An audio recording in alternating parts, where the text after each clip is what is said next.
but we were in a situation where we had to move into some place quickly. Right. What was also interesting about that is looking at the voter record, the people who were living there before, and this is something I do want to bring up about the information we got from the van system. All the folks who were living there under the original van information, the eldest was 104, who was no longer there. There was no one under the age of like 60 at this point. It was a much older family group, right? And those are the folks who were not there. Everyone we spoke to were... So if they were living in that building that was infested... Right. 104. Like, what's that actually like look like in terms of things? The other part about this one I bring up is we had all this information that was accessible through this voter action network. If you look at our list, the one that we went through, we only spoke with 3 people. Mm-hmm. Everyone else on our list, we actually got to the house. Vacant, foreclosed, like they were empty, and that was the other, I think the other piece of this was a very important. Freshly boarded up like plywood. Yeah. Well, I mean, you're in a neighborhood that has a lot of that on an ongoing basis, and the reason that database is out there and accessible at no cost to nonprofits is for better information. Right. Because this is like a constant problem with political organizing, is finding out like who actually lives in these houses. Are these voters actually out there? And especially in communities where people rarely participate. That's a real challenge, and this is a way to like lay your hands on the data and make it more informed, make it more accurate. I just hope we were clear enough in our explanation of like what we were seeing. Because we had like a pretty divergent set of streets to go. We had Lincoln and we had Larimer, and we had like a lot of the cross streets, and just time involved to walk from place to place to try to get all that sort of stuff together. But there would be like a 10-house run where there would be nothing. Yeah. All right, couple minutes. Was that like that for everyone though? Because we just every house. That's what I was gonna say. Adam came back to me like it was solid. 20 minutes later, like we're knocking it out. I need more stuff, and I was like, wow. Like, we had like a. I was just like feeling really upset and really like, oh my god, like what are we doing wrong here? The majority of Larimer is like that. Right. Yeah. The great majority. Yeah. Like we went up a run. There were like 3 houses on Lincoln that we hit, and we got responses. Well, but then there were like a dozen when we hit up. But that also shows you the more solid piece of it, like where is there less transient? Right. Where are people more participatory? Like even in a microcosm of a neighborhood of the size of Larimer, you can see that, and that's a big difference. Street to street. There was a lady that approached us as we were walking up the street and asked, "Are we doing a survey?" I said, "Yeah." She told us where she lived. She wasn't on the van list, but she actually lived right next to Sabrina Jackson. In fact, her last name is Jackson. Yeah, the cook. And they were like step aunt or niece or some relation. But in the conversation, we found out later that she was a nurse, but she was just talking about she rents, and her current renter also owns property in Garfield, and another renter that she rented from. They both are very adamant about kicking out drug dealers. You mean landlords? The landlords are. I'm sorry. Did I say renters? You did. Yeah. So her landlord and another landlord that she previously rented from are very, very adamant. If they hear about any drug deal or any kind of activity, they kick them out. And she was, praising them for that. And one thing she said was that if there's any authorities find out that there's any activity in one landlord's property, they actually investigate all of their properties. Yes, they do. So something could be formed around that. The other thing she said, which is real interesting. So they could just show up at the door. That was a new law that just came out in the last year, because it can cut both ways. I was really curious about like the efficacy of a law like that, because it can cut both ways as a tenant. Like if you're a one-off landlord, like say Mr. Clark rents to someone who decides to go out on a bender some night and come home and go out honky-tonkin' one night and come home a mess and make a bunch of noise. The neighbors can call and have his ass investigated for it, and then he's screwed. And then all his tenants have got their doors knocked on. Right.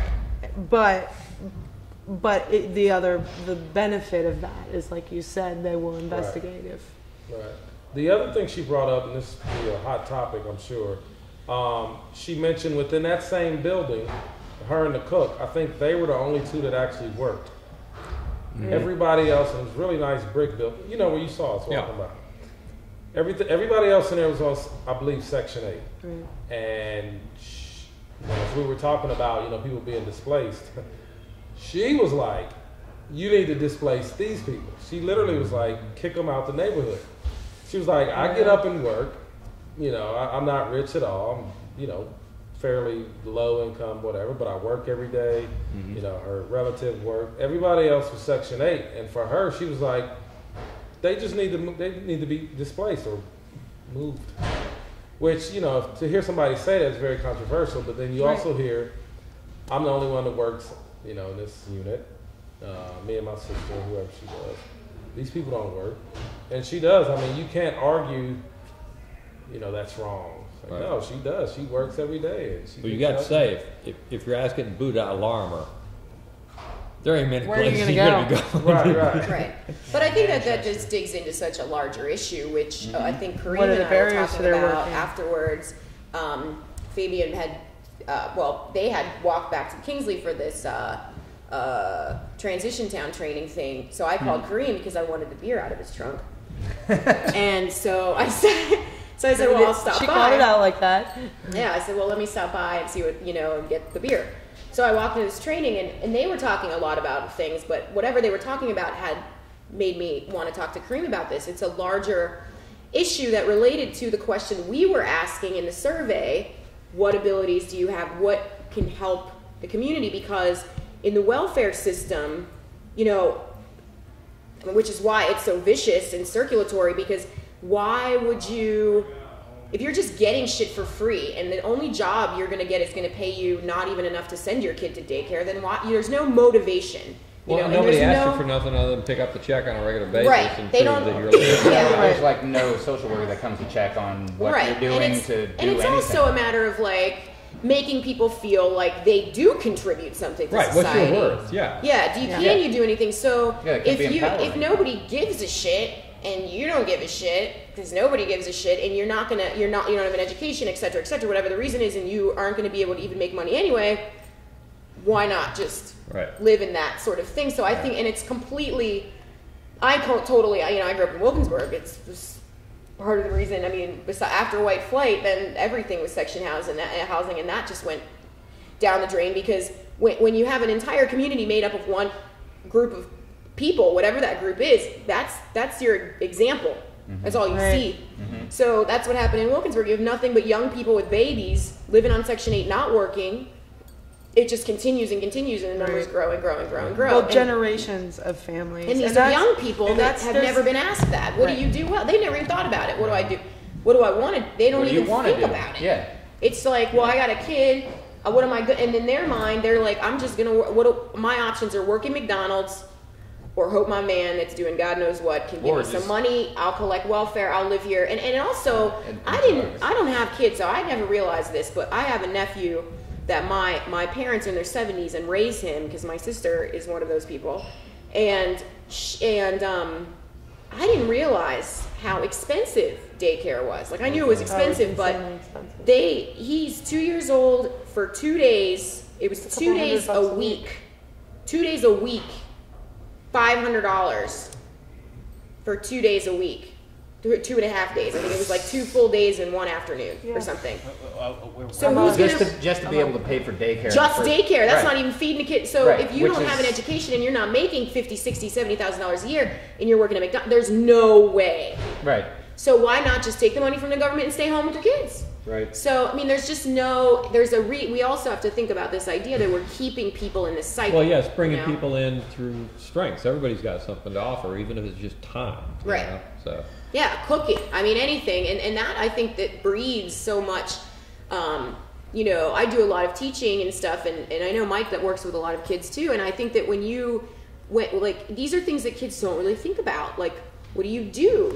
Everything to them is, it's just something they don't even. I mean, again, I'm dealing with kids who are like, at this point, 3rd generation on welfare. Like their parents don't work, and their parents didn't work. To even try to explain to these kids the importance of actually Working. doing something besides just accept the system that's there and go on.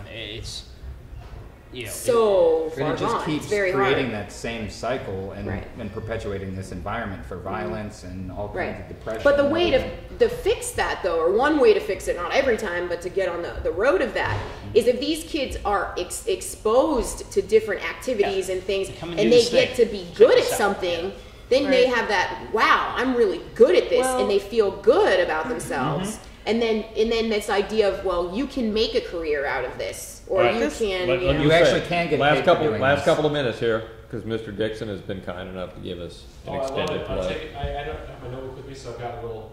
Oh. I'm You not really texting, are but like the tech king. I'm trying to. Well, there's the other piece. Trying to absorb as we were much as talking, possible. The other piece to what you're saying, okay, there's the youth piece. But we had a week ago, Mike and I had a long conversation with Tony Ladico from On Valley Unemployed. No, yeah, he's interesting. And we were He's talking Tony. about, He's well, so here's the great. thing. We were talking about, I said, in this day and age, you got to Mr. Mom the damn thing. And we were talking about when you're dealing with the unemployed, you're dealing with, after a certain number of months, he sees peaks and valleys. Like, after a certain number of months, people get to a point where they become so depressed, where your self-worth drops off, where your physical self-worth drops Absolutely. off. All of these things happen. And I talked about when I got laid off in Minneapolis last year, like there were these. You mean when you were worthless? Yes, when I was worthless. There were these ebbs and flows of like the two things that like kept me from really losing my shit. Where I ended up taking an art class because they offered like free classes to the unemployed at the community college and in the community ed classes. So I was taking Spanish classes and taking a figure drawing class. So I got to look at naked people a lot and draw them, even if they were 90. Yeah, throwing their nuts over a chair. True story. Moving on. But then there was the other piece to that, which was, when Michael Keaton gets all the broads from the neighborhood and starts clipping coupons and doing aerobics classes. Like, those are two pieces. They're wait. learning. Guard. What? Mr. Mom. Mr. Mom. Oh. The A3 hit with Terry Garr. Well, Yes, it's a right. good film to look at But just as for a a- lot of reasons. And he starts talking about Mr. first Mom. of all, the clipping coupons is the piece that we talked about a couple of weeks ago in terms of saving money and understanding how to cook and understanding how to manage a household budget. But the next piece is he finally gets rid of his damn flannel shirt, he shaves off his beard, and he starts doing aerobics so he can win the goddamn three-legged race at his wife's picnic. So, there's this thing about self-worth. It's really huge. important. I've never actually And sat down to watch it. It's a great Yeah. movie. We can Kind talk of about actually that. makes me curious. But now, he said there would be a really terrific element of Especially say the Pittsburgh. focus for the Kingsley Center if they could work specifically with the unemployed doing a physical fitness component and to model that. Well, to we have a few unemployed that Yeah. we have pegged, right? Well, yeah, definitely. Well, but here's another thing that's starting. I'm starting to hear a lot of all of these ideals are sort of being aggregated now, potentially to the Kingsley Center, Right. which can potentially become a problem because they already have so many programs. Right. But I'm sure they can take on I more. don't know if but they have the capacity. CCAC Homewood, the Exactly. Homewood Y. Well, yeah, I think we creating could, depending on something right it. within that Right. or whatever community. Right. You're But- throwing out an RFP. Like any organization, individual Yeah. can do this shit. Right. Do it. Which Yeah. is what's, Like- But Using they have the their- capacity for a physical fitness, Well, yeah, they You know, have that's- that. they have Yeah, that. specifically. and for a space for an art class. Yeah, I mean, we were. there's a couple of spaces in Larmer that could do that, but Without Fred here, it's kind of. I mean, Everybody's kinda talking, I'll yeah. volunteer him to do anything. Oh yeah. I know, I do the same thing. I do the same thing. Not even the Theoretically. space. I mean, just because what happens is Right. when you have people, say from the survey, and they have Sure. skills and whatnot, some don't, and some Right. don't feel as worthy. When we continue to throw it to this larger institution, Right. it takes some. If they say, Sure. okay, well, they're doing it. This big place, Right. Right. And This grant maker, these people with education. Sure. We don't have to worry. Are about Are they it. You're work for right. Kingsley Yeah. Association, Hands off for the- Michael Right, Keaton? right. No, it's not. No. You need It to is Right. not, Mr. As Ball. That's a good opposed to point. facilitating, along with the community garden, actual Whole Foods and this woman or the Right. two women Yeah. that cook. Yeah, Right. well, let's Show do you how jumping to jacks and have eat Whole well in the Foods garden. But you and need the prepare physical them. Are space. you talking about communism? Right. That's the So, thing.